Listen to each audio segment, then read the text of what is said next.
Къде си забравих иглата, бе? Ето къде се скрива. Дезинфекция задължително.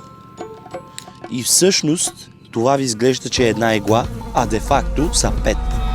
Поредица, ако клиента знаеш. Един от най-разпространените митове, които съм чувал, е, че ви рисуваме с една игла. Никога не е една игла. Всяка игла е толкова тънка, че реално мозъкът ти опростява информацията и в твоята представа аз те правя с една игла. Но истината далеч не е такава. В секунда имаме хиляди пробождания на кожата, но ти реално го усещаш като едно супер дълго. Представете си иглите, с които работим, като четка за рисуване с тънките косъмчета, но разликата е, че тук всичките работят заедно. Имаме изключително много конфигурации на иглите. Единия се казва RL. Раундлайнера ни е контура. Самия сноп от игли е концентриран в една точка, така че то да става на контур. Магнума, така познат за нас татуистите, а за вас четката. Игли на 2, на 3 реда. До главно си го представете редица, така че да оформят четка като ефект. Третия ни тип RS, което е Round Shader за нас, а за вас дебел контур или